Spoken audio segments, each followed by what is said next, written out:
I am here today talking to the wonderful and brilliant Caroline Bliss. Caroline will be known to a lot of people from her acting roles, but we are here today to discuss her acting to a small level, but we're looking to discuss the wonderful work she's doing now. So, hello and welcome, Caroline. Thank you for taking the time to come and be interviewed by me. Hello, and thank you for asking me. So one of my first questions was going to be if you could tell me a bit about yourself and your background, please. Okay. Well, my background was I was born to two actors who were no longer acting for various reasons.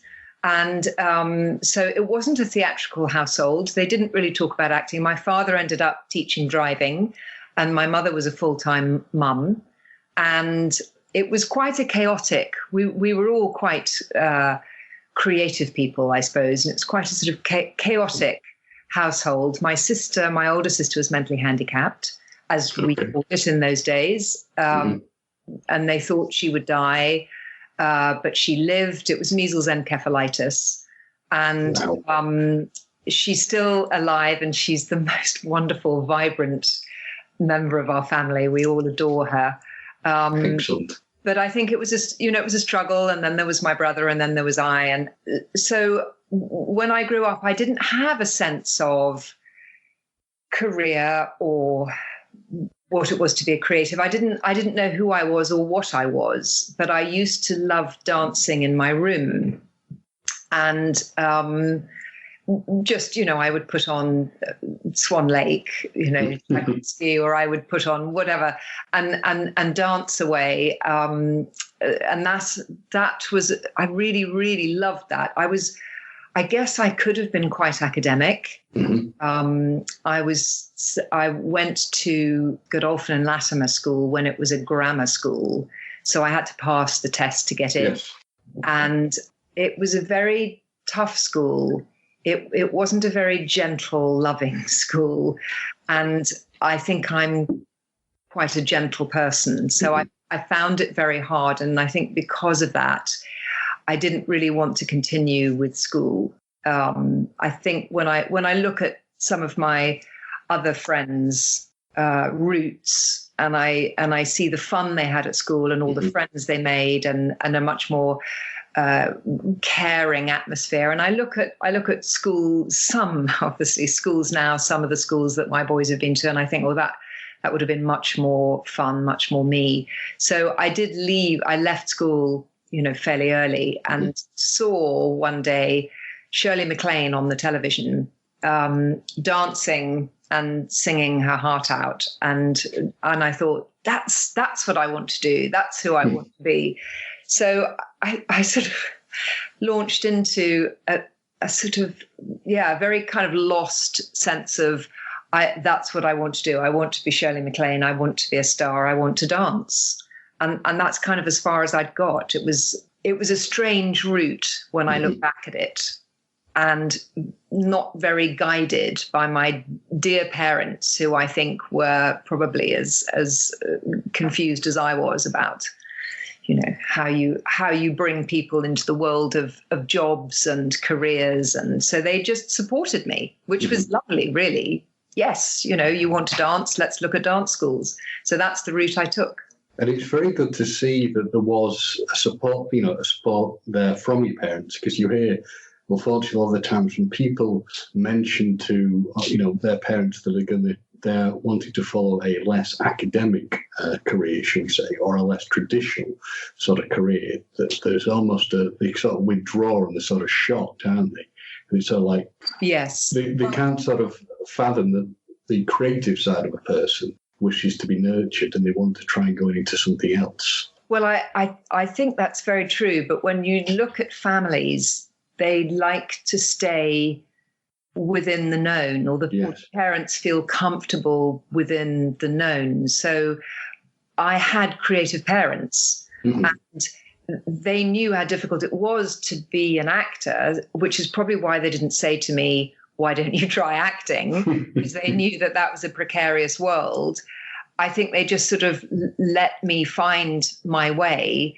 And and so dancing was a creative route. So therefore, okay, well, we know that you can go to dance school and you can be a dancer if that's what you want to do, because it was a world that wasn't frightening for them. Yeah. But I think a lot of non-creative parents are frightened by a creative child, and not frightened by the child, but frightened by how to support them. I mean, a lot of people have said to me, oh, I think my daughter or my son wants to go into acting, but how on earth do you do that? I wouldn't know where to start. And for me, it's like, well, it's really easy. It's really obvious. You try and get into drama school, or if not, you go to university and study drama if you've got any kind of decent A-levels. And from there, things kind of open up and you try and find an agent. And it's a route that feels really obvious to me. But these parents are like, really? Well, could you guide us? Could you help us? Because that doesn't make sense to us. Whereas if we'd had, our two boys, my husband and I have had two boys, and if our boys had said, oh, we would like to be accountants or we'd like to go into business, we'd have thrown up our arms in horror and said, oh my God, I don't know how to support you in that. How are we going to do that? So, I think it's just the known, isn't it? We like to stay in the known. And within your family as well, there's obviously, you were saying that your parents had sort of gone out of the acting career. Am I correct in thinking that you have within your family, there is a musical heritage? That's right. Yes. My mother's father was Sir Arthur Bliss. Okay. And do you have any memories you could share about your grandfather? Yes. I regret that I didn't know him more. Mm-hmm. But I remember sitting in a box in the festival hall and seeing this incredible charismatic figure that was my grandfather stride onto the stage and take up the baton and conduct one of his pieces. And the music was slightly beyond me. Mm-hmm. It's challenging music. I'm appreciating it more and more now, the more I listen to it. But yes, that was a very strong memory of how incredible he was. Wow, I mean that's a wonderful memory to have as well. You're seeing him, with his profession, actually doing his profession, seeing the wonderful impact he can have on people. Now you're saying about acting, obviously initially your interest was in going into dance. So what caused the shift in going from dance to acting? Well, I think two things. First of all, my body is not really a dancer's body. In that, I mean that a dancer needs to have a natural turnout, mm-hmm. Shoulders, hips, and also the feet need to have the high arch, a particular instep in order to do point work. But even if you go into, I was more interested in maybe ballet rambert or whatever kind of performing, you still need a very flexible body that's probably built in a certain way. So although my body looks like a dancer's body, it wouldn't really behave. And so, for instance, I did train at the dance school at Ballet Rambert, and they brought this up and said, look, you're a beautiful dancer, but actually it's going to be hard for you. So I think that was one main reason. But I think the other, three reasons. And another reason is that I don't sing. I don't sing well. I'm not comfortable with tuning, the piano. Once I'm started in the right key, I'm fine. Yeah. It's not a gift that I have. And and also the third reason is that I just went down a couple of cul-de-sacs, really. I ended up doing cabaret dancing, which just because, to go back to guidance, none of us knew really what we were doing. And so I just followed the doors that opened. Mm-hmm. And instead of going to a proper, 3-year course or 4-year course at a proper dance and drama and performing arts school, I went to a little school kind of round the corner in Shepherd's Bush and, did night, evening classes and was given their guidance and ended up in, as I say, in sort of cabaret, which was really going nowhere. And I was fortunate enough to meet somebody who said, "What on earth are you doing? Had you not thought of acting? Had you thought of going to drama school?" And it sounds crazy, but I really hadn't thought about it. But suddenly it was like the most obvious thing to do. But I'd never acted. And in my grammar school, in those days, grammar schools didn't do any performing arts, any theatre. We did do art, but I was useless at art. So I didn't see myself as a creative or, I'd never acted. And so it just hadn't occurred to me.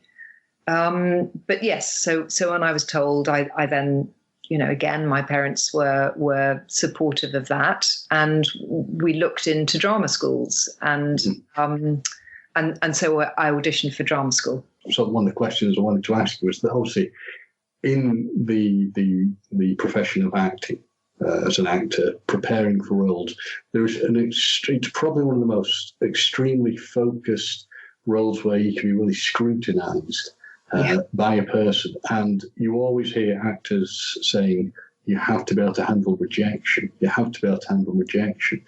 Looking at it at the time and now looking at it in your current profession, how do you handle, or how do you think you would be able to handle this sort of impact upon you as a person? It's a very good, very deep question. And there's a lot in that question. There are a lot of aspects to that question, because we come immediately to the sense of ego and self and all of that. And I guess all I can say is that as far as I was concerned, when I was young, and I see it in a lot of young people who have been supported by parents, there is a sense of excitement about life and a sense of self-belief that if they passionately want to do something, they can kind of make it happen. Yeah.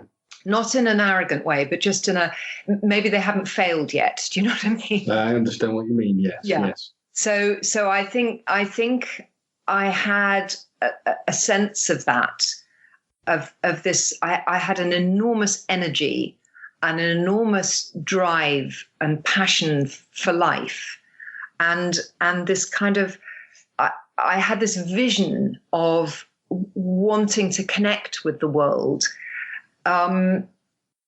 I think mistakenly thinking it was through acting, because I didn't know any different. But it wasn't even a logical, I want to be an actress because I love acting or the business of acting. It was a total egotistical, I want to be a star. I mean, my ego was enormous. Right. Interesting. It was, interesting. I want to be a star. And by this time I sort of watched Shirley MacLaine's films. Mm-hmm. I also saw Goldie Hawn, sort of blonde or, charismatic actresses who were not necessarily character actresses. Yes. Yeah, absolutely. And I thought, I can do that. I know I can do that. Bizarrely, now I look back and I know that I'm probably more of a character actress, but that was stuck in a rather young, glamorous person, So it was I was never gonna know that. Yes. But I had this kind of driving force, and sometimes that would just kind of sweep everything before me. So I kind of knew the effect of it, but that's not to say that when this person said to me, "What on earth are you doing? Dancing, you're going absolutely nowhere. You should look at going to drama school." That there was a real sense of a kind of implosion of, I've got it wrong. I'm going in the wrong direction. And, that was a first inkling of a sense of failure, a sense of panic, a sense of I don't really know where I'm going, until suddenly I'm there auditioning for drama schools, and it all came back. I thought, right, this is the direction, this is the door, and there I was off again. And for some reason, I got into the Bristol Old Vic Theatre School, and I got into LAMDA, and I went to Bristol. And you're right, the sudden spotlight on the self, I didn't cope very well with. I couldn't, obviously you're not rejected at drama school, but you're criticized and you're compared. Yes. And I found that extremely difficult. And I think that what I did was I hid inside myself. I also, and it's something I talk about with my current work, energies, structures of coping.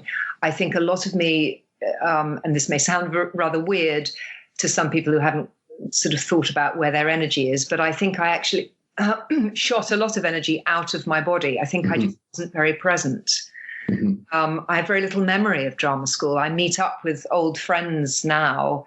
It's wonderful that the Facebook can connect you with people, and they remember so much more. I think, no, I don't think I was really there. So I just kind of, it's like I just sort of closed down a bit and got through. And I thought, well, all these other people want to be serious actors, and a lot of them have been to university, and they're all, much more intelligent than me, and I just want to be Goldie Hawn, so it's fine because I'll just get a bit of training and then I'll go to Hollywood and I'll be a star. I was quite simplistic and quite kind of, I was always 5 steps ahead. It was like how I was going to do that, heaven only knows, but I was already there in my head. So I think the criticism and the rejection was seen in context of a large ego who felt she was going somewhere. I also wondered, just think about something you said earlier about when you were in grammar school, whether you think that might have impacted at all on the fact that you were saying that they weren't sort of like the most nurturing of people, where the teachers taught you there. Do you think that would in some way lead to the way you sort of like drew back into yourself under the scrutiny of the teaching at drama school? Yes, I think that's absolutely right. I think I had also avoided a lot of the time at grammar school. I don't think I was myself. In fact, one very insightful man who I was at drama school with, who I've since linked up with again, which is a delight, said to me, he said, you were kind of unformed. He said, you were very young and kind of unformed in those days. He said, and now I meet you, and it's extraordinary because you are totally yourself in the most profound way. So that was a really beautiful thing to say, but it did cast a kind of, I look back and I think, yes, I really was flailing around. Wow. Interesting. And interesting thing when you said about not sort of remembering large portions of your work and times at drama school, it rang a real bell in my head, though, which is when it comes to my days at university, because I can meet up with people I was at university with who have memories of me being at things and doing things that I seem to have no memory of. So it's like I've chosen to sort of block things out. Yeah, it's interesting, isn't it, what we can do? Very interesting. So when it came to the influence on acting, when you sort of at that point made the decision, this is what I really want to do, who was it who influenced you the most? You mentioned obviously Shirley MacLaine as being somebody who really sort of stirred your interest. So was she like the real template for what you wanted to do in acting? She wasn't the template in acting. She was like a kind of figurehead.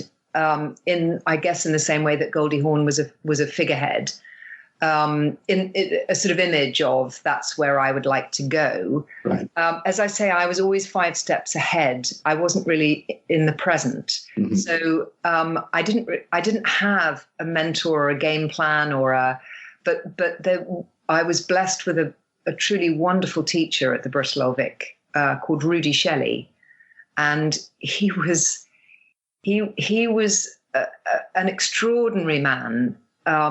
He was Prussian, and he'd had an extraordinary life, and traveled across many continents and had done so many amazing things. I think, I can't begin to remember now. Sorry, my it was a long time ago. And don't worry. But he was just one of those people who he was like nobody I'd ever met, and had a wide and deep existence. And he brought all of that to his teaching of acting. And he was a tiny man, but incredible power. And I found it very hard because he didn't particularly notice me, or I wasn't one of his favorites. Right. And I was because I was quite hidden. I had a big front, but I was quite hidden inside. And I couldn't do a big front around him because there was something very truthful about him, and it just wouldn't have worked. So I felt very shy around him. But he had a profound effect on me of just the way of being on stage, the observations of yourself. And what was extraordinary was that years later, I did go and visit him a couple of times in Bristol. As he got older, he was already quite old when we were at Bristol, but he lived to a ripe old age. And I went to visit him, and he said he was writing a book. And a year later, I sent him the Krishnamurti book, Freedom from the Moon. And I went to then visit him in hospital. And I had no idea if he would take to any of this. He'd never spoken philosophy. I thought, he'll think I'm mad, but I'm going to send it to him because it sort of resonates. And I walked in the door and he said, darling, he said, that man wrote my book. Oh, excellent. And I thought, yes. So I had unwittingly extraordinary teaching from this man.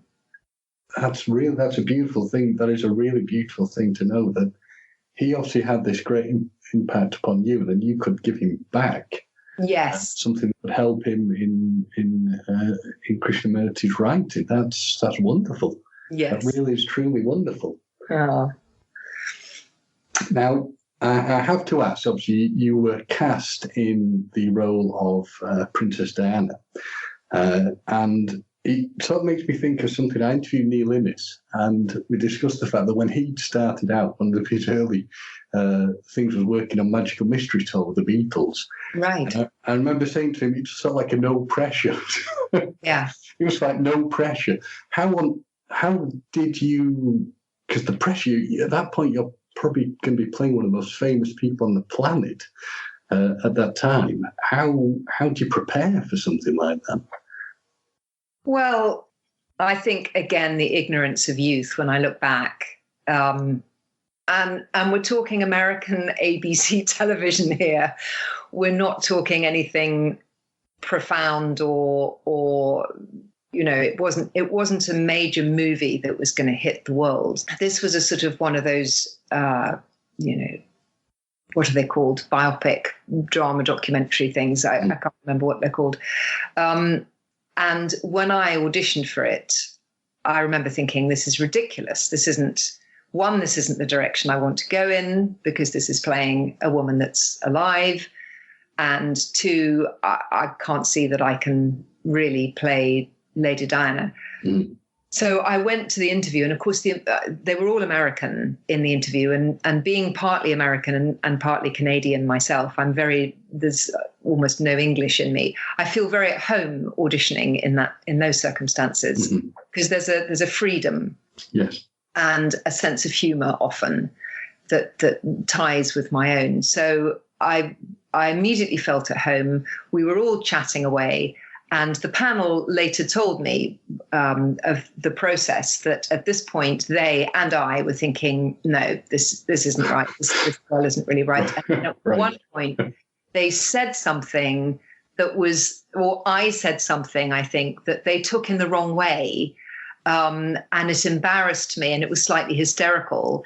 And I literally did a gesture that I never do, or hardly ever do, put my hands to my cheeks. In a kind of, oh, goodness. Yeah. And they all went, oh, my God, she's done it naturally. Oh, my God. And I had become Princess Diana in that Wow. moment. And they all were doing thumbs up at each other in front of me. And I thought, I think I've done Brilliant. something right. I think I've nailed this.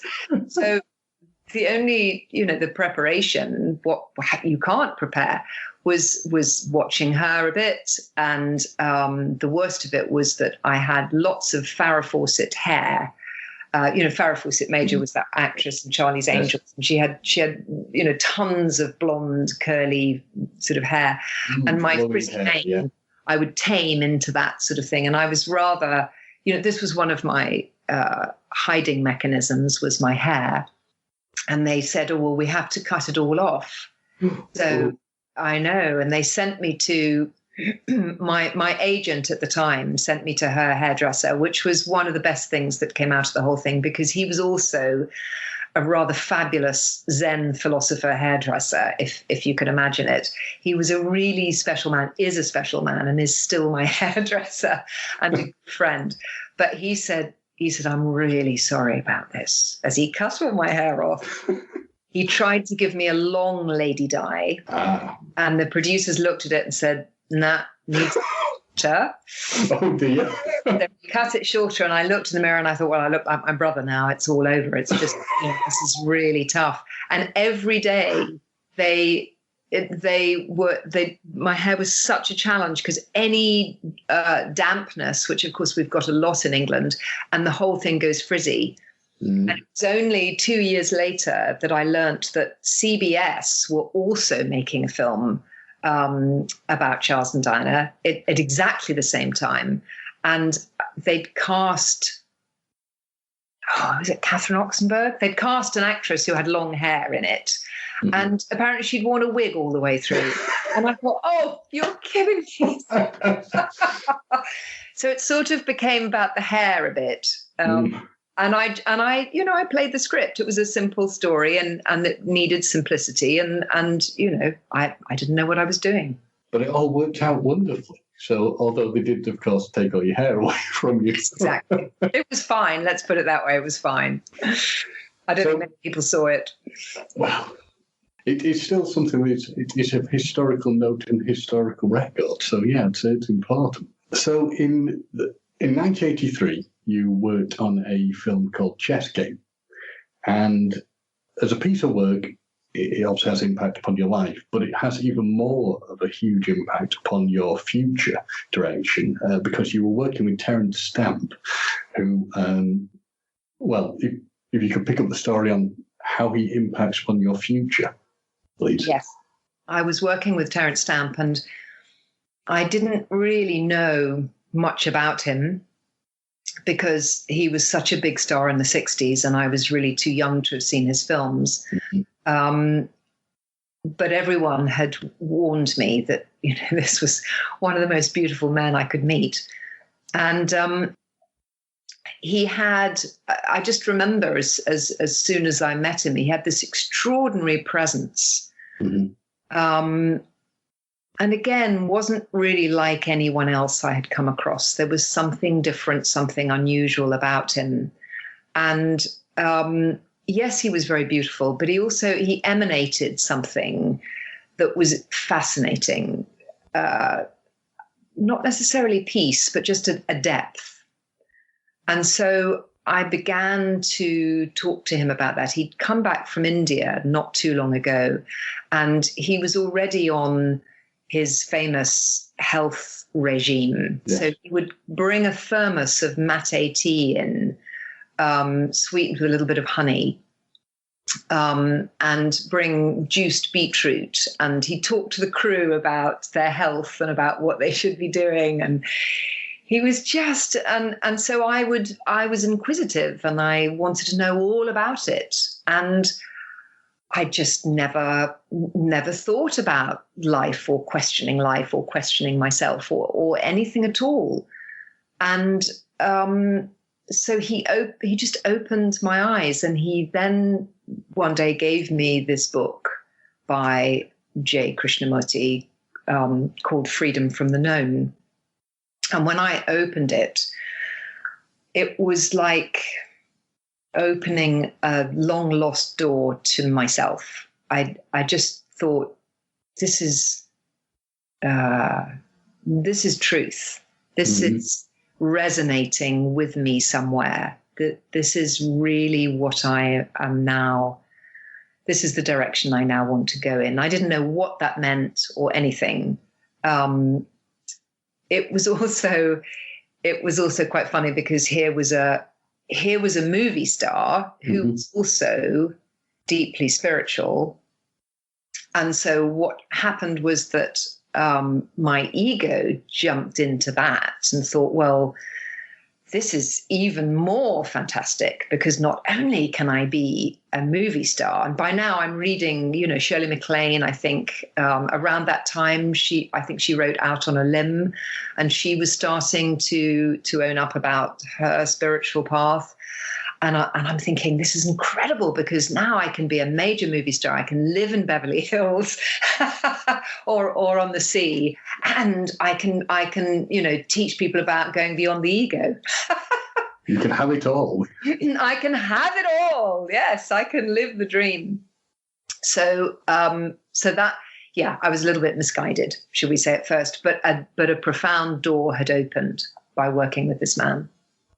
And I very much smiled when you were saying that Terence Stamp would go and he'd be talking to sort of crew members and people about the health and things like that. How was that received by people? Because sometimes, unfortunately, when you're mentioning things like that, people can sort of step back a little bit and be a bit unsure how to interact with somebody. Oh no, he's got such grace, Terence. He would never impose. Never imposed. People would ask him, and when I say crew, it was because he's got a very he was much more comfortable with certain members of the crew. Yes. Certain he's not comfortable around pretense and big egos. So he'd just get chatting, or one of the crew would go, hey, Tel, what's that in your weird thermos, or, and he'd just be open, and then he'd chat, and then he'd be so sweet. He'd come in the next day and he'd kind of bring a beetroot for them, or he was very into beetroot juice at the time, or he was just very gentle like that. It was, there's a gentleness to him that is different from the image of the actor. And I was thinking that's a really wonderful thing to hear, because I have, unfortunately, speaking with some people who work in the acting profession, you hear the stories of, in fact, a very, very famous actor who, I was talking to somebody who'd worked with him, who said, unfortunately, the image that this person projects, being very nice, being very friendly, etc., is the polar opposite from the reality of who they are when you work with them. And that's always a sad thing to hear, but it's a wonderful thing when you hear that Terence Stamp is so nice and giving and open with people. Yes. So, progressing with your career, we come to discussing probably the role you are most famous for, or most well known to people, which is obviously playing the part of Miss Moneypenny in the James Bond film. So, I was wondering if you could tell me a bit about the casting process of how you become a member of the Bond family, so to speak. Okay, so again, it's a very logical route. My agent phoned me up and said they're casting for the role of Miss Moneypenny. You've got an interview, tomorrow 2:00 sort of thing. Wow. Yeah, no, I mean, it really is. It's very straightforward. For me, it's much, it's much more straightforward than doing what people think is a normal job. Because especially for actors, you're told what to do, you go and do it, really. So, to be honest, I had seen the Bond films, but I wouldn't say that I was a huge fan of James Bond films per se. It wasn't something on my radar. Again, if you want to carve out a career, as a movie star in the vein of how I'm thinking, to be Miss Moneypenny is a kind of strange side shoot, because at that point Lois Maxwell was the only person who'd played the role. If you discount, I think there was another little one in there. There was an offshoot Bond, but Lois Maxwell had played Miss Moneypenny and was Miss Moneypenny, and that wasn't the image that I had of my career. So right. It wasn't that I didn't want to do it. I just wasn't really taking it very seriously. It wasn't like, oh, this would be an amazing next step. And so I wasn't nervous at all. I turned out. I also thought I was wrong for the role. Again, because she had created such an iconic image of Moneypenny as being, I don't know, she had that wonderful mixture of being comfortable, almost sort of like an aunt with a twinkle, you know. There was a kind of womanly yes. that could go, oh, you know, there, I'll put the kettle on and make it all right, or could suddenly turn and be actually, you know, quite sexy or quite twinkly, or, you know, hold a crush. But she had a very specific flavor, and I thought, no, I'm just not that. Assuming that they wanted to take it on in the same way. Mm-hmm. So I went up for the audition, and I'm sitting in the room, the waiting room, with a few other girls, and the door opens, and a girl walks out who I think, oh, she's exactly right. She's exactly got that quality. She's much younger, but she's got that quality that Lois had. And then they said, oh, Caroline, you're next in. So I walked in the door, and there's Cubby Broccoli, there's Barbara Broccoli, there's Michael Wilson, the writer, there's a couple of other people. And I sit down, and Cubby says, so, Caroline, how do you see the new Miss Moneypenny? And I really had to stop myself from saying, well, the girl that just walked out the door is perfect, because I genuinely felt that. Wow. And I bit my lip, and I described myself, you know, and they laughed. And again, I'm with Americans, so I know the tone, you know, mm-hmm. I know where we can go with it, and we're all at ease with each other. And it just was very easy. And that was kind of it, really. We chatted for a bit. I left. There was nothing to read, you know, there was no script yet. Really? And I didn't think anything more of it. And then I heard and I was doing a play at Hampstead Theatre at the time. And a week later, my agent phoned up and said they'd like to see you on set and have you meet Tim Dalton. Mm-hmm. And I assumed they were probably doing this with a few of us, like a recall, to see how we looked and how we fitted. So again, I wasn't thinking too much about it, and, you know, glammed up and turned up at Pinewood Studios, and that was quite extraordinary, because that was the first time I'd ever been on a movie set, and a Bond movie set is probably even more extraordinary than a normal movie set. And it was so exciting. It was larger than life in this massive kind of airplane hangar with pools of light and different scenes being shot, and the crew working in hushed voices, at the, you know, just experts at the top of their game. It was a wonderful atmosphere.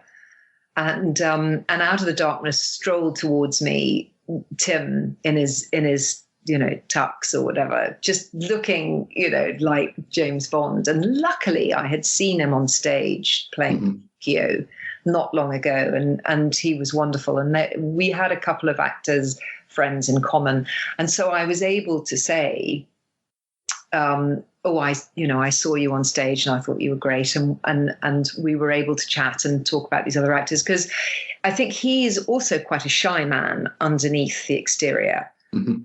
And I was quite shy, and we could have just sort of stood there looking like idiots, really. So it was quite good to have had something to break the ice, and we chatted for a bit, and actually it was easy. And then I left, and I, you know, got to Hampstead Theatre, and I did the show, and I walked off stage that night, and I walked into the bar, and there was my agent sitting with the casting director, holding up glasses of champagne, saying, congratulations, here's to the new Miss Moneypenny.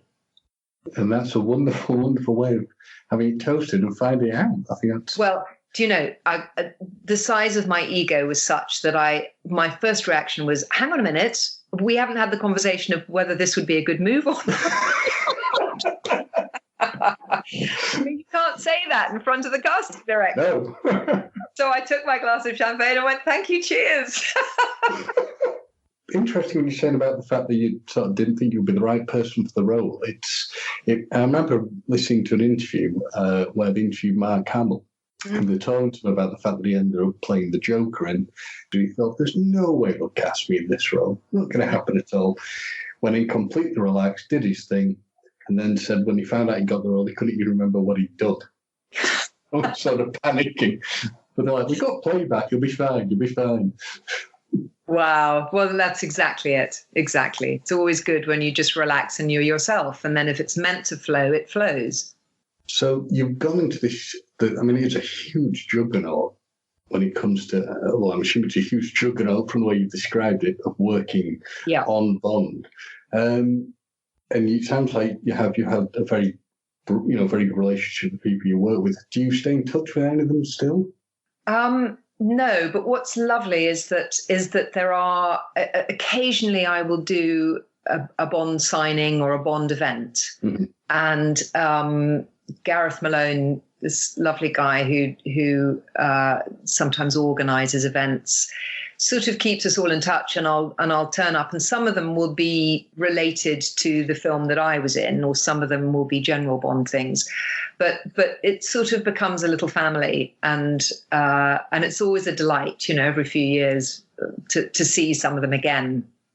But no, you have to think that I was on it for only a few days. Yes, they were on it for long periods of time, and really did develop friendships, whether they're still, those friendships are still going or not, but they will always have that deep connection. But I was on it for a very, very short period of time. So you obviously then, the Living Daylights is very well received. You are embraced in the role as Moneypenny. And then you come to your second Bond, which was working on Licence to Kill.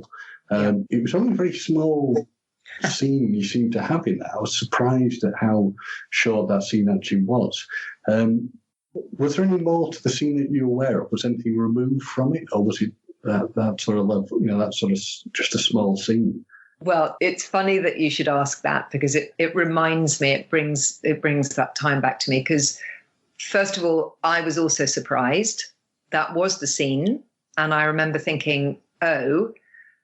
But I could see, I think they explained to me, or did they even bother, that because Bond had gone kind of off-piste, so to speak, and at that point, of course, in the later films, in the more recent films, Moneypenny can follow him out and come out of this. But in those days, they were still sort of sticking to, the format. So Moneypenny was in the office. And I just think they hadn't really thought where that could fit in. So the office scenes were quite minimal. I think Q is the one that goes out to him. So Moneypenny didn't really have much to play in that whole thing. So I could sort of see why I only had a scene. But what was extraordinary about that scene, or not that scene in particular, but about that film, was that the Bond people, always looking to save money, or to cut corners, shall we say, skating on, had tried. No more will be said, yeah. Had tried to move the whole kit and caboodle out to Mexico, thinking it might be cheaper to film the whole thing in Mexico. Right. So, which I think they realized they ran into so many more difficulties. It was so much less easy to film out there that they probably ended up spending the same amount, But they moved the whole thing out to Mexico. So instead of my scenes being filmed at Pinewood, I was flown out to Mexico City to film that one scene. So I again, my great friend Terence Damp says, I'm telling him about it, and he's going, "Oh, I've got a fantastic guy that I know who's brilliant at flights." He said, "If they give you a first class ticket return, which they're bound to," he said, "ring this guy up." Because I said, I think I want to travel around a bit. I'm only going out for 4 days. It seems really silly to go to Mexico for that period of time. So I phoned this. I think he was working as a travel agent, and he advised me how to change my ticket, to downgrade my ticket, and use the rest of the money to buy all these other flights. So I had a flight from Mexico down to Isla Mujeres. I was then going to. So I arrived in Mexico City. I filmed my one scene. I flew down to Isla Mujeres. I traveled right across Mexico to the other coast, to Oaxaca, and having the most incredible. That was a really enlightening time. That was a very extraordinary time for me, in visiting all the Mayan tombs and just getting to know myself. And then from there, got an internal flight back up to Mexico City.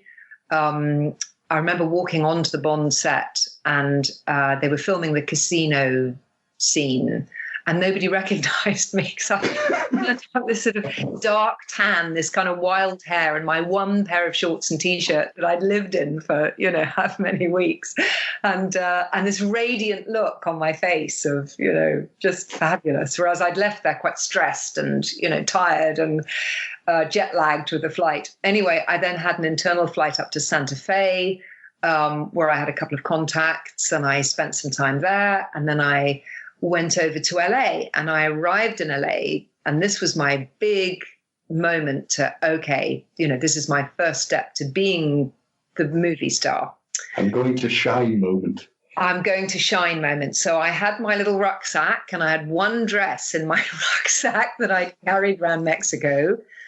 I had a place to stay. I had a couple of contacts through the Bond film, obviously. One of them was quite a big deal casting director. I phoned her up and I said, because I just had all the patter. I said, "Oh, I'm just off the plane from the latest Bond film, and I thought I'd come back via LA. And I'm a very successful actress in England, and I thought I'd see if there was anything out here for me." And they were like, "Oh my God, yes, come and meet me this afternoon." I like it. You've got to sell yourself.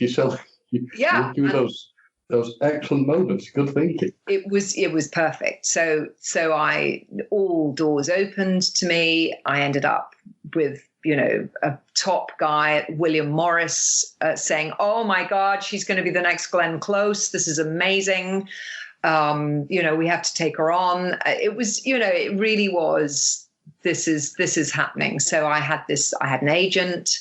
I was sent up for a couple of jobs, but I had said, and I'm still living out of my rucksack, really. Yes. And I'd said to everybody back home and my agent that I would do this play starting in January. So we were sort of October time now that I'm in LA. And I thought, well, what I'll do, this is obviously working, is I'll go back home and I'll do the play. I'll get myself together. I'll, sort of tie up some loose ends. I'll give my family a hug, and I'll come back out, and give it 6 months or give it a year. I'll come and see what's here for me. And so, that's what I did. And I said to everyone, right, well, I'll be back. And I went back home and I did the play. And then I went up for the Paradise Club, which was a very difficult job. The energy on it was quite difficult, quite dark. And the girl who I was stepping in for, she'd played the lead police woman for a while, and she was stepping out, I think, through illness. And I think it was just quite a stressful job. And I took it on thinking I can earn some money before I go out to America again. Yeah. And in doing the job, I started then on a much deeper internal journey of actually, who am I really? And at that point, the Bond film, I think, came out, and I got these phone calls from America. I'll never forget it, saying, Caroline, have they cut most of your role? Like you're saying, because of course I'd done this whole number of, I'm starring in the next Bond, Miss Moneypenny in their mind has got this huge part. They're like, what happened? So it just from that moment things took a very different direction. And when by the time they weren't judging me, they were just kind of what happened. But it did make me smile. I thought, okay, reality. But when I got back out to America, I was a very different person, and I just couldn't do the spiel anymore. I couldn't do the sell. I'd gone too far inside. Right. Now, when it comes to just looking back on the films, I'm always intrigued to try and work out, is there ever any future? Does the casting people, the producers, or anybody, they come to you and say, right, well, you've done that film, here is the you'll be, to prepare for the next film, or is it literally just a film by film basis? Well, the Bond films are dependent on Bond, right? And I don't know the full story because I'm not really, I was never really involved in the whole Bond thing. But I think that potentially if Tim had carried on, then I would have carried on as his Moneypenny. Mm-hmm. But with Tim not continuing and with Piers coming in, I think they just, everything changed, didn't it? Yes, yeah. And it was very interesting, as I understand it, that you were replaced by somebody you actually know in the shape of Samantha Bond. Not just somebody I know, but a good old friend who I had been to grammar school with. We both trained at the Ballet Rambert, and we had both turned up at the same audition weekend for the Bristol Old Vic, and both got in and both gone to the Bristol Old Vic together. So, our lives were mirroring each other. And bless her heart, she couldn't bear to tell me because, she thought she was stealing your role, maybe. Stealing my role, yes. And she felt awful. And I didn't, to be honest, I hadn't known they were recasting because I didn't know the situation with Tim. Mm-hmm. I think if they'd recast her and Tim was doing it, that might have felt a little bit. Yeah. But because Tim wasn't doing it, mm-hmm. also my life had changed, and I really was beginning to pull back from acting and look at the role of the ego and all of that. And so, and I kept phoning her and getting her answer machine. And eventually I phoned and a friend of hers picked up the phone and said, oh, has she not spoken to you yet? And by the time she phoned me, I thought something so awful had happened. Because you would think, yeah. That I was prepared for something ghastly. So when she said, darling, I'm so sorry, I don't know how to tell you, but they've offered me Moneypenny. It was just, I laughed, It's like, and I said, well, if it's going to go to somebody, how wonderful that it's going to go to such a good friend. That what a wonderful way to look at it. I was thinking you were also discussing playing that role. Obviously, the people do have concerns about typecasting, and obviously our ego is either sort of massaged or feels damaged by things like that. How did you feel about that? Did that ever enter your mind, a concern about typecasting and how it would affect you as a person? No, I think I wasn't that kind of actor. I think deep, what I call proper actors probably think about that. About the role of typecasting, about the direction they want to go in. But as I've mentioned many times, that sort of wasn't where I was at. So I think the ego massage comes in, or the sort of ego rejection comes in all the time, more to do with how people treat you It's quite interesting as an actor. You are either somebody who is very impressive. The figure of an actor is either really is held in awe by some people. And on the other hand, you can be the lowest in the pecking order. You sort of come last. There's the producer, the director, even the casting director, when you want the part, when you need the part, has more power than you do. There's the writer, there's, the crew. The actor is kind of, right, we're ready for you now. Come and stand on your spot and and we'll clothe you, we'll give you the line, we'll light you, we'll direct you. In some instances, you just feel actually quite powerless. So you literally go from 1 minute having your ego massaged, feeling on top of the world, to the next minute feeling like nobody. And the famous actor phrase of "you're only as good as your last job" is horribly true.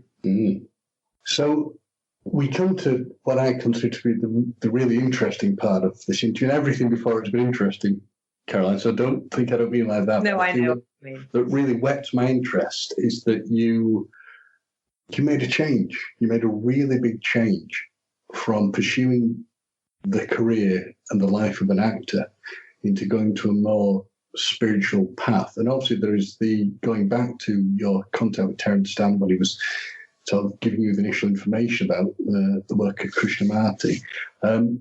What prompted this big change in your life? What was, because I'm assuming you can't, it's hard to describe as like a light bulb moment, but what made you want to go into this more spiritual path?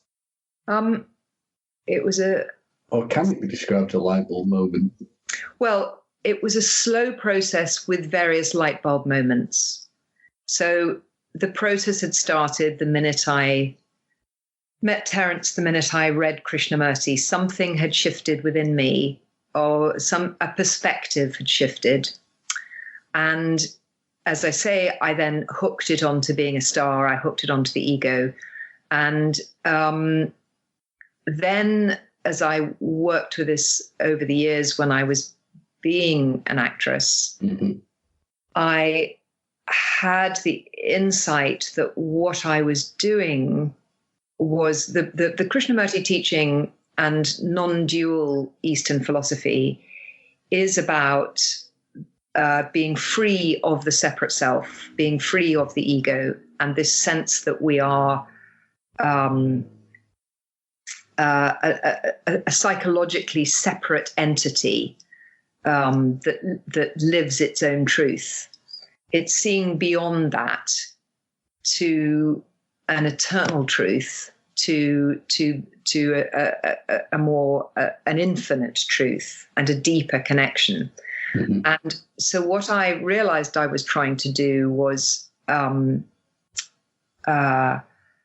sidestep myself, trying to get rid of myself in order to be in this lovely eternal peace, and which I intuited was there, but I couldn't reach. And so it began to be clear that with acting, that ego, that separate self was being fed, and I couldn't quite be the deep seeker that I wanted to be while I was in my acting jobs. But at the same time, I didn't know what that meant. And I certainly wasn't ever going to say, right, that's it, I'm stopping acting, because I didn't know what else I would be. I mean, I was trained for that. That was my job. Yes. And what I did intuit was that if ever I was to do work such as I'm doing now, I had to be it. It wasn't something that I could feel, oh, I've taken a course, or I've learnt, or I've kind of, read the books and I know what to say. It's got to come from truth. And so I can't do anything about that until I am it. Yes. So I just have to go with what life is bringing. So it was a sort of series of kind of letting go. And then I worked on The Invisible Man with my then to be husband, Andy Seacombe. And by this time I had I had also dived into various forms of therapy, trying to unpack the self, which I'm sure we'll talk about a little bit later. But and then come back, from a state of knowing myself, come back to the teachings of Krishnamurti. And at the end of the job with Andy, there was a real light bulb moment. I was graced with a real awakening where my time-bound self dissolved, and I saw the whole movement of my life in perspective as a journey to now, and everybody's lives as a journey to now. And it was such a profound awakening of my consciousness that I knew nothing would be quite the same. But I didn't really know what that meant as far as what I was supposed to do. And then it just so happened that life took me in the direction of being a parent. Right. And we got married, and I got pregnant, and then all of that started. So, and I didn't want to be a working mother. I really, having had, bless her heart, a wonderful mother, but a not very motherly mother. And coming from a whole history of women in the family who are not necessarily cuddly mothers, right? Okay. I really wanted to immerse myself and do the best I could in being a mother of our two sons. So I naturally started moving away from acting. I never said I had a most wonderful agent, Dallas, who had always said to me, "You're too spiritual for this business." And he kind of gently watched me go down my route without ever saying to me, "Well, come on, Caroline, are you on my books or not?" It was another very lovely presence in my life. He just kind of gently let go. But I always knew there was a lifeline, or certainly for quite a while, I knew there was a lifeline. I hadn't made any decision. I was just going with what was coming. So obviously you were married, you've had children. How does the self prepare for that? Can you prepare for the changes that impact upon you as a person becoming a parent? Well, you can't, as you rightly say, you can't prepare for it in any way, because you can't know the experience or how it's going to particularly affect you until it's happening. And from a perspective of my inner journey, it was perfect, but I couldn't see at the time how perfect it was. So I had gone on a deep journey of knowing that I wanted the peace beyond the self, then realizing that actually I didn't know myself at all, and I needed to unpack myself and understand. And also I wasn't, I think when I was young, again, not being very present, I wasn't very good at feeling my emotions, at digesting my emotions, at acknowledging my emotions. So all the therapy work helped enormously with that. I realized I'm a very emotional creature, very empathetic, feel emotions to a great degree.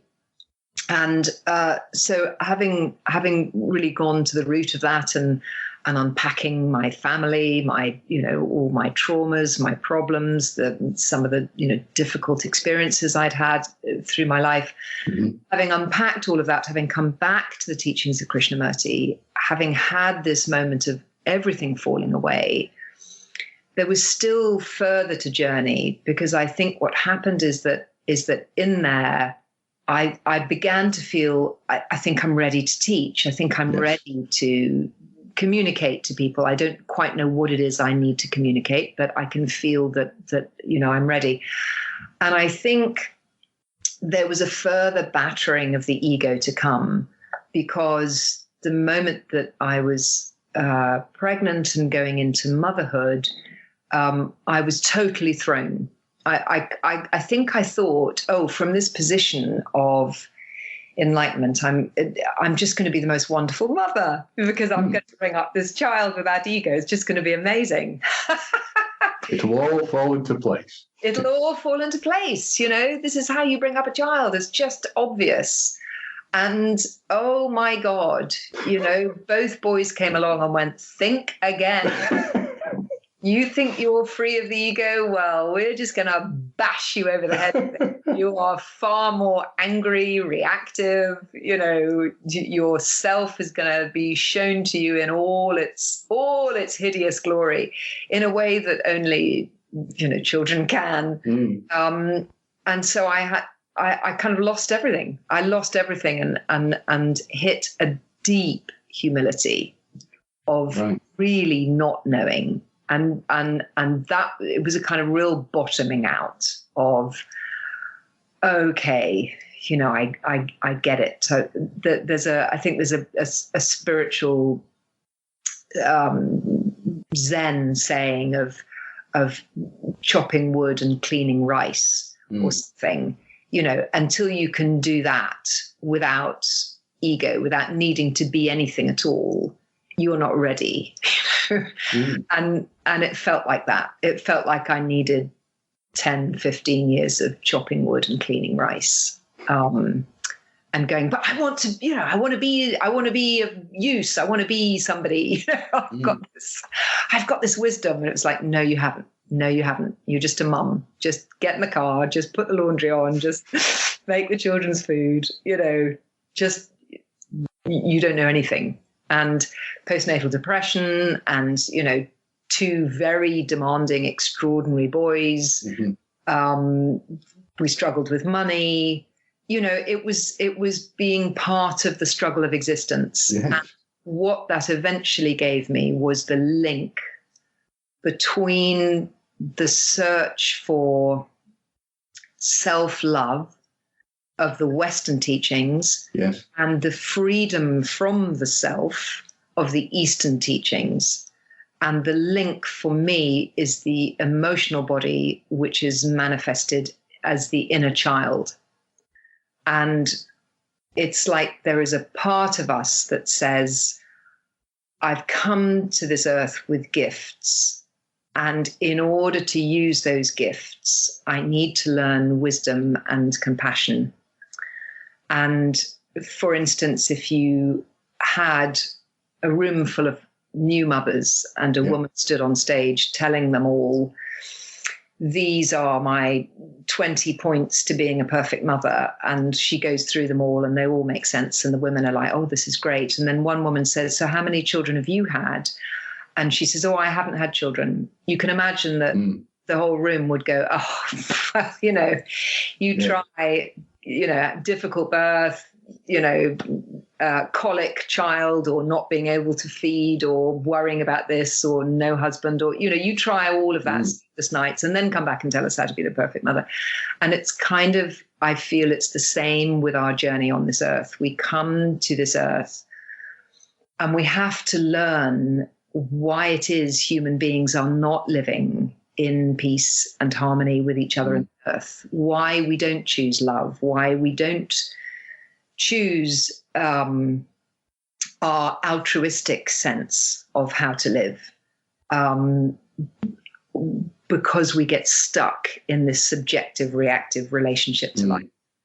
And I saw so clearly that each of us has a perfect journey with a perfect array of obstacles to teach us that wisdom and compassion.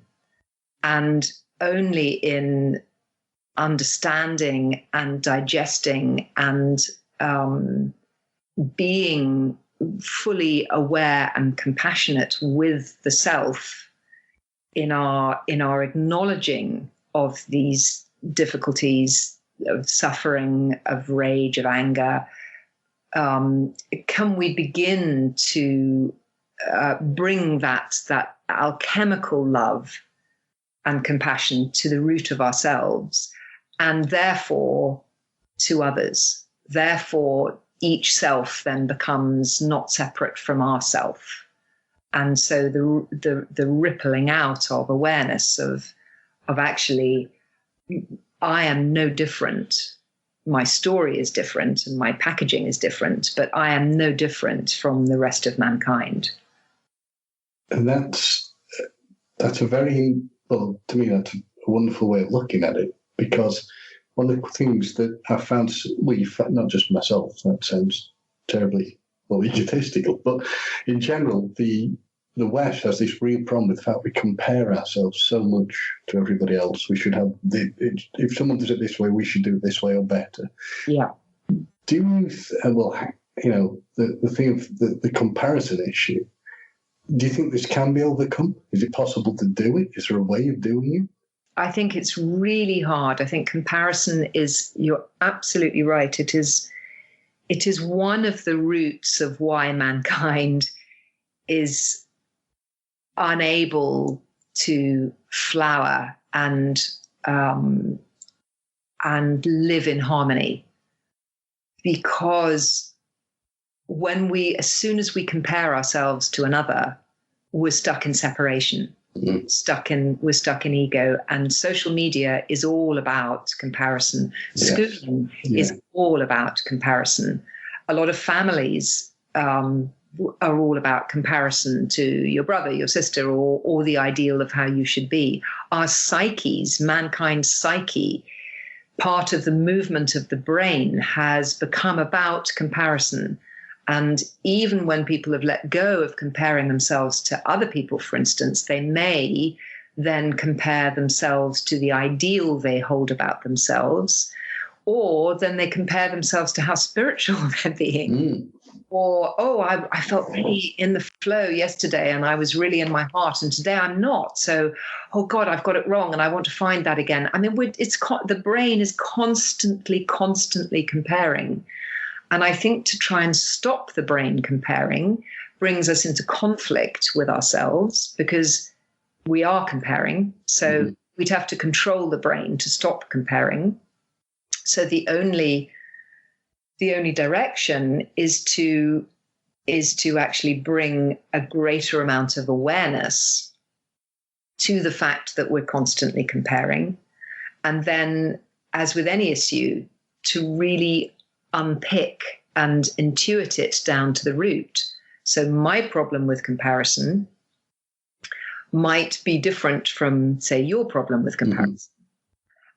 But it will show me the root, the inner child will show me what the problem with comparison is. So was it that I was compared to my brother, or was it that I was compared to other people at school, or was it that I was bullied and told I was rubbish, or was it that, do you know what I mean? It will come back to a very real thing. So to start with a sort of generalized, we shouldn't compare, will only take us down a kind of, we should therefore not compare, and then we're not working with what is.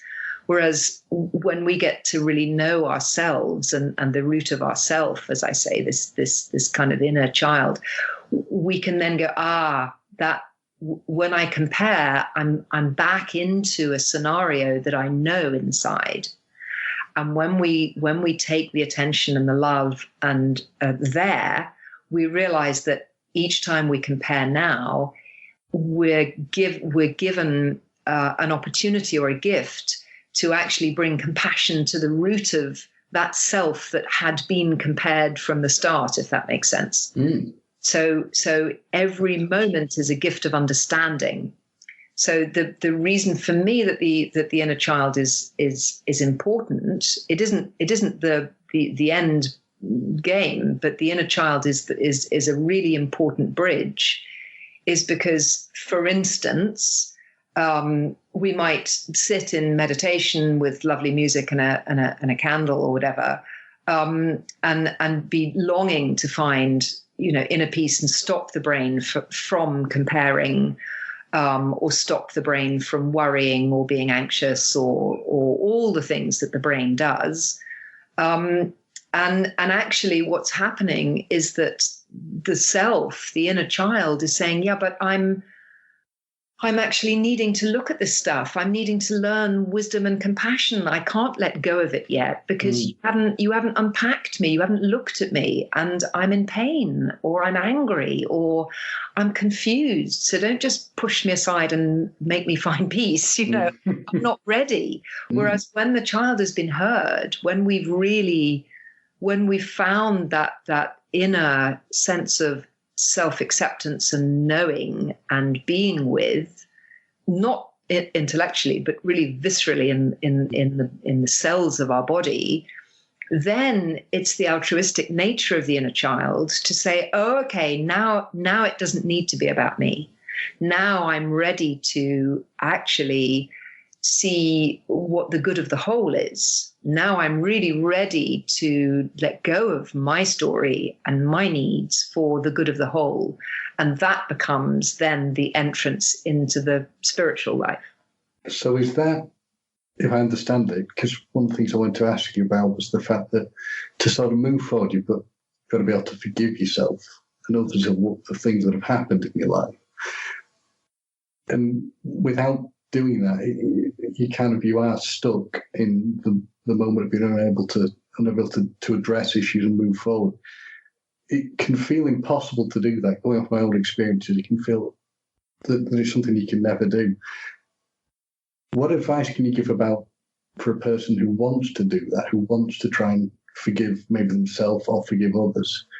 How easily can it be done? Can it be done? Okay, so absolutely it can be done, but it's a total journey. It's not something that is easily done because it needs to be done with total perception. Understanding and seeing is the key, not intellectually, but through the heart. And when I think we can't forgive others until we have, we can, but I mean, we can't truly understand the nature of forgiving others something truly terrible unless we understand the nature of self-forgiveness. And therefore, those times that we feel we failed or we've acted in a way that we shouldn't have acted, instead of that being wrong, that itself was a teaching for us. Mm-hmm. And some of the most spiritual people have to fail in order to understand self-forgiveness, in order to understand really the root of what forgiveness is. So the root of forgiveness is going back and reliving in a way from the perspective of who we were then, and seeing all the building blocks of what went into that moment. And the building blocks were not just ourselves, they were patterns upon patterns of who we thought we were, information from parents, from siblings, from wider family, experiences we'd had, cultural references. The whole movement of the self is made up of so many patterns upon patterns and influences upon influences.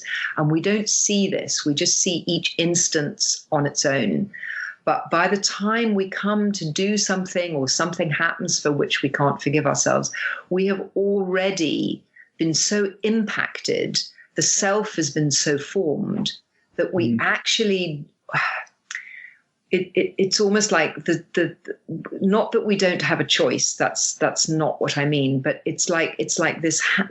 We act in a certain way, and we don't see that we were being propelled to act in a certain way to learn forgiveness. Mm-hmm. There is nothing ever wasted in the universe. There's no action that's random or that's wrong. It is all about acceptance and learning, and the energy that ripples out from self-forgiveness. Yes, maybe one can't put right with the person or the incident that happened then, but also that will have been something that person or people or whatever also had to learn from and experience. But when the energy that ripples out from profound self-forgiveness starts to really deeply shift how you see everyone else's behavior, because you begin to see, and those things that have happened to you that maybe you each one of us can't forgive somebody else for, immediately that's all opened up. And we begin to see that forgiveness is not, I forgive you for that, but is a complete acceptance of the whole movement of what happened from a completely different perspective, from a greater perspective of love and wisdom. Well, it's clearly not an easy thing to do, but no, it makes an awful lot of sense. What you've said, an awful lot of sense on how you can deal with the whole thing of forgiveness and sort of moving forward from things. Yes, and I have seen in my work, profound things forgiven. So it's not just an idea. I have worked with forgiveness a lot. So you made the decision to change your career from what it had been in acting you run retreats, you run talks. I'm intrigued to know, how do you overcome the fear factor of this big change, from going from what you know to a whole change in what you're doing, a whole change in career? Again, it's a very good question, because the human being will feel fear. Mm-hmm. And at the heart of my work is this acceptance of the human being before we can move on and go beyond the individual human being. So the witness of self, or the beingness, is beyond fear. It's free. Mm. But the human being has to live on a day-to-day basis and has to pay the mortgage and has to live in the West. And I often say to people that I'm, to some of my groups when they've gone, very deep and often into this question, and I say, I kind of almost have an image of maybe in another lifetime or what have you, we were living in the East and we were taken into a monastery very young, and we were nurtured and taught the spiritual life, and were enlightened, and it was all just wonderful. And then this idiot here said, "Hang on a minute, that was a little bit easy. What if we were manifested in the West?" Because mortgages and kids and stress and no recognition of the spiritual life, no help at all, not much guidance. That's the challenge, surely. How and unless that's possible, unless that's relevant, then actually what's it all about? So let's take on the challenge. And I think the challenge in the West, we're using East-West in a very old-fashioned kind of limited way, but I think we understand what we mean. There's sort of the old East and the sense of spirituality, and the very materialistic West, should we say. So I think the thing is that the self has to be part of the picture. The compassion for self in the West is the key to then being free of the self, as I've mentioned before. Mm-hmm. So whenever there's fear around moving into the unknown, which of course there has been, you're absolutely right. Can I do this? It's hugely, can I take on the responsibility of guiding or speaking to other people? I can't do anything for another person. I can only, open and make it possible for that person. And will this work? And what does that mean about day-to-day life? And all of these things, the person goes through that. But I think when there's a sense of the beingness knowing or residing in the rightness of it, then there's a seeing if it flows, so to speak. So people began to come to me, and word of mouth, just spread, and in a really little gentle way, which was perfect for me, to learn and my work has grown and formed from the beauty of the people that have come to me, the questions they've asked, the needs they've had, the journey they've taken, the trust that people have put in me with their story, with their journey, has formed the work. I've just been open to what that is, if that makes sense. I mean, yeah, it does. It's a beautiful thing you're doing. You are helping people. You are really deeply helping people improve their lives, and that is a wonderful thing to hear that somebody's doing. Because unfortunately, you don't hear that enough. You really do not hear that enough. Mm. Well, it's a hard one because the well-being sector, shall we say, has grown ridiculously in the last 5 years. You know, the whole it's a kind of, you know, there's a bandwagon. Yeah, I know what you mean. Yeah. And it brings a lot of help to a lot of people. I'm not judging it, but I'm not that. You know, if you're not that, I'm not anything. I'm not an ism. You can't package what I do. So it's quite difficult to, you know, I'm not somebody or something that I can be marketed. And I guess that's why I had to learn humility, because otherwise the ego of the actress from way back might have jumped on to a bandwagon and allowed myself to become something. And that would have been completely wrong. And that would have been very hard to unpick. And does her ego ever reappear at the back of your mind at all? Well, yes, because the thing is that the self is always the self. This is the conundrum, is people think that when they do this inner work, they'll, you know, the bits of themselves that they don't like will sort of drop away or be melt away, yes. You know, and they'll change. But that it's not that. It's that the self is the self. And my ego is the key to me understanding everyone else's ego. So it's not like, oh, I don't have it anymore, because then I would be teaching from a place of not compassion, of, oh, well, it's a different it's like, well, you don't need that anymore, you can drop it. But actually, I mean, I don't need to act on it anymore, and it doesn't get in the way anymore. But it's the key to my understanding when other people talk about their egos. I don't say, oh, well, I had that, I don't have it anymore. That wouldn't really be very helpful. No. Be like, well, no, how do you live this on a day-to-day basis? That for me, that's much more relevant. And that's what the Eastern teachers of enlightenment were not really giving us a clue to, because there was a sense of you reach a state, and once you've reached that state, it's all over and you don't have to worry about it anymore.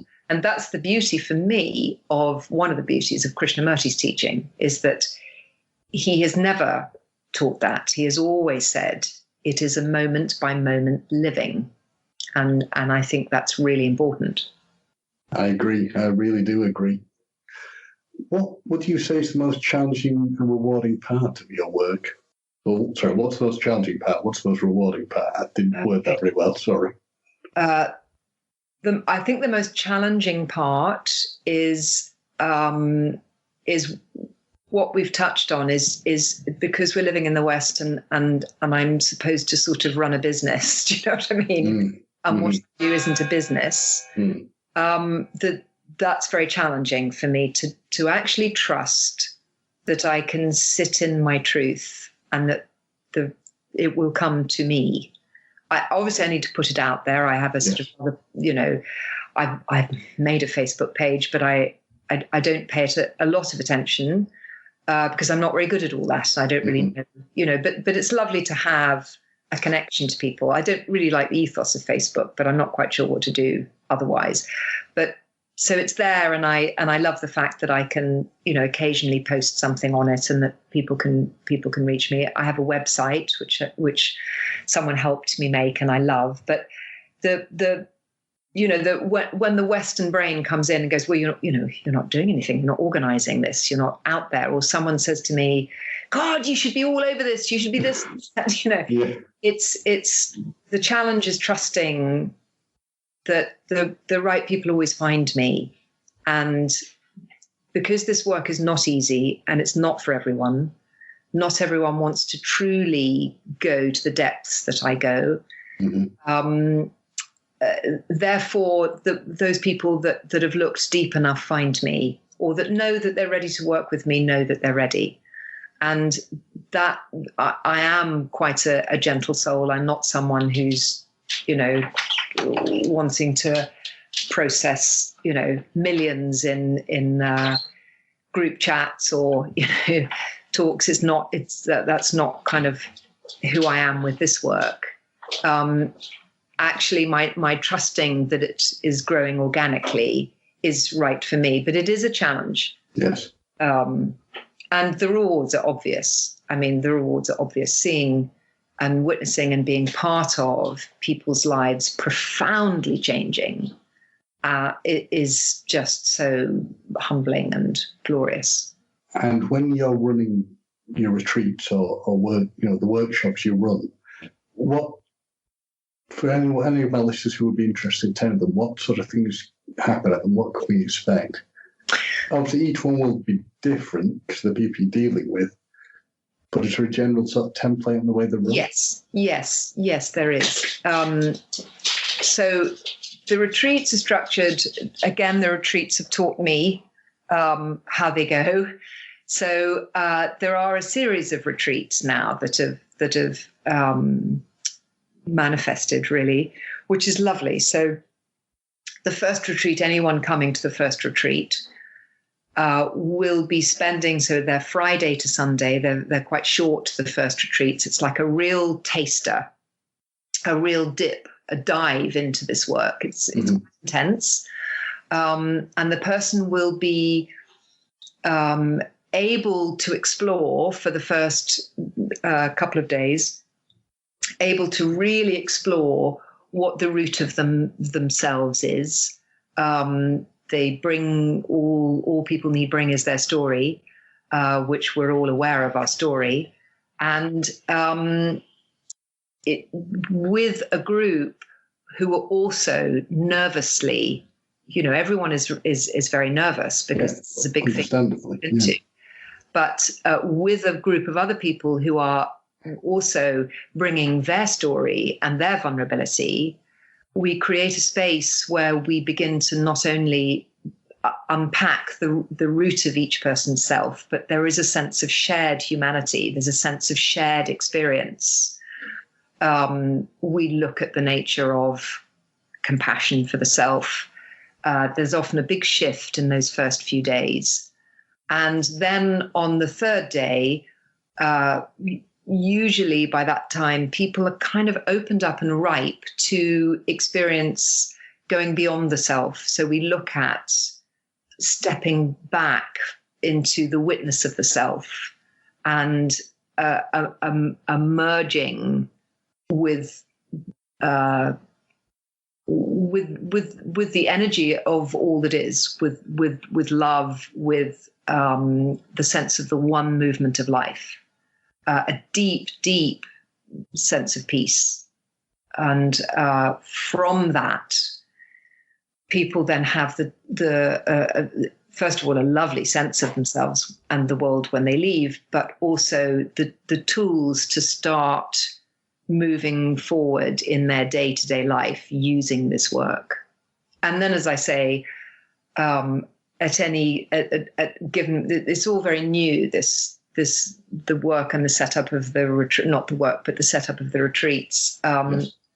But there are then, as I say, some people from number one retreats will start to make noises like, we actually would really like another retreat. And so at the moment, we kind of organically put one in, and then that group, I've got now two or three groups moving forward. I've got one group who are onto their sixth retreat and are absolutely glorious. They're kind of like, leading this work forward. So that's how it's happening. I'm speaking for my own self, but I'm sure for the people who'll be listening, if we wish to book on to the retreats and attend any events you're running, how are we best doing that, please? So I have a website, which is carolinebliss.co.uk, and all the details are on the website. My next number one retreat, obviously people have to start at the first retreat. My next number one retreat is next March.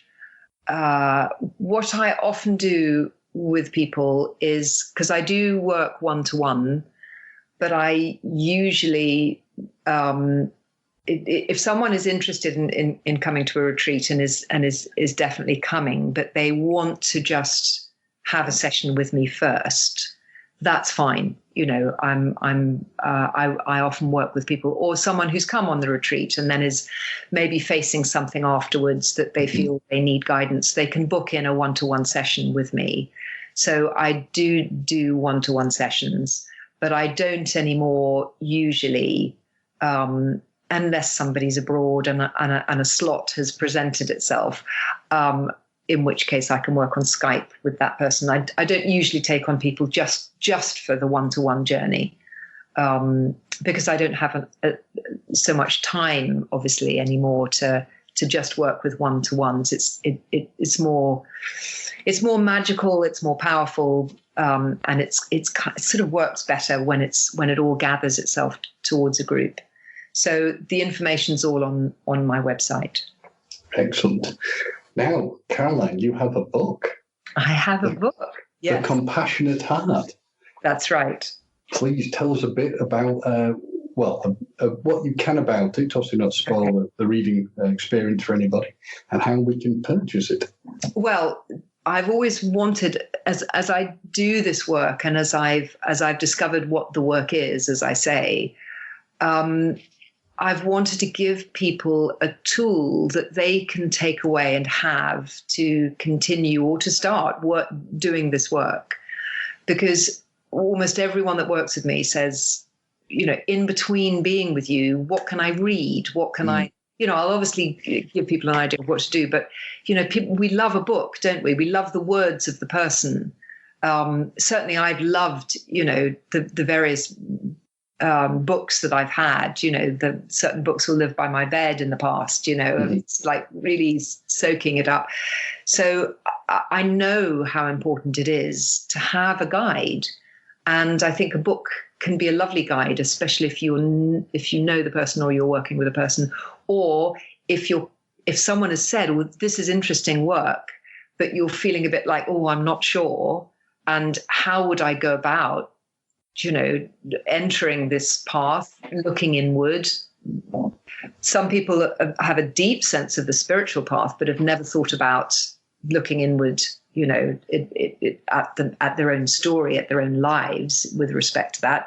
And some people are struggling with themselves and haven't really considered a spiritual path. But when they hear about it, they think, oh, that sounds interesting, but I wouldn't know. So what I've tried to do with the book, I'm a very logical, practical person. And a lot of esoteric teachings, I think, can be very misleading or hard to grasp. And they also don't encompass the first part of the work, which is finding out about the self. And a lot of therapy books are quite good at, you know, the unpacking of the self bit, but don't encompass the spiritual essence of the teaching that I feel is important, the non-dual sense of love.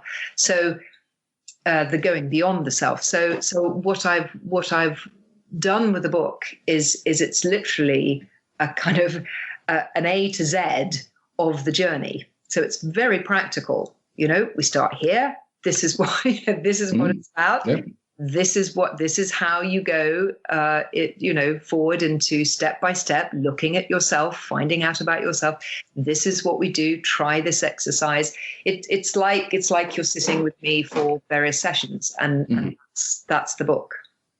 Excellent. And how do we go about purchasing it, please? Well, it's going to be sold on my website because, once again, I just want to start it very organically. Yes. Everyone I've worked with, bless them, they're kind of, you know, they've been asking about a book, and so I know that it will go to them and it will go out from them to their friends and other people, and word of mouth, and hopefully from this podcast today and this conversation today. So it'll go out again very gently, organically. So my website has a page about the book, and there is a PayPal link that's, you know, somebody can order the books on the PayPal link. I would advise, I would ask, please, if any of your listeners, I'm not sure when this podcast will come out, but if any of your listeners are interested in buying a book, because this is very new. I mean, the books are arriving imminently. Just have a little bit of patience with when your book will be delivered. It will. It'll definitely come to you, but it's all very new for me of how to do this. And good things always come to those who wait. So that's right. Exactly. Patience.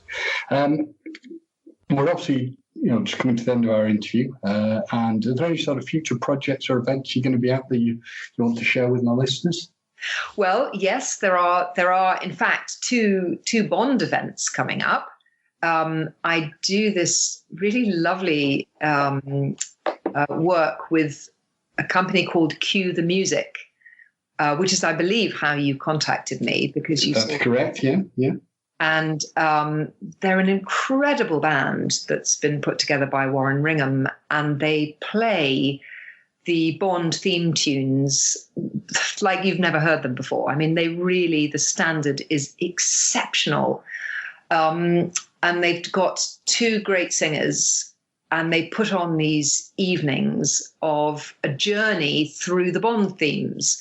And they ask Bond girls, ex-Bond girls, to link those themes. Mm-hmm. And it's a really fun night out. So I'm doing one in Folkestone this Friday.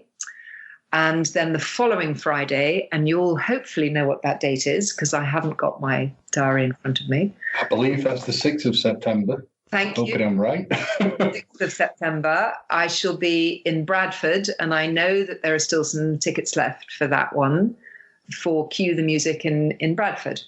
Well, Caroline, it's been an absolute pleasure interviewing you, and thank you so much on behalf of myself and my listeners taking the time to actually speak to me today and tell me more about what you're doing. It's been absolutely fascinating. I think it'd be brilliantly educational for people, and I would heartily recommend to anybody who feels they need some help spiritually about learning about themselves to get in contact with you. So thank you very much. Thank you. It's been a great pleasure. This podcast is a production of Unfiltered Studios. If you would like to know more about joining Unfiltered Studios, please visit our website at unfpod.com for more information.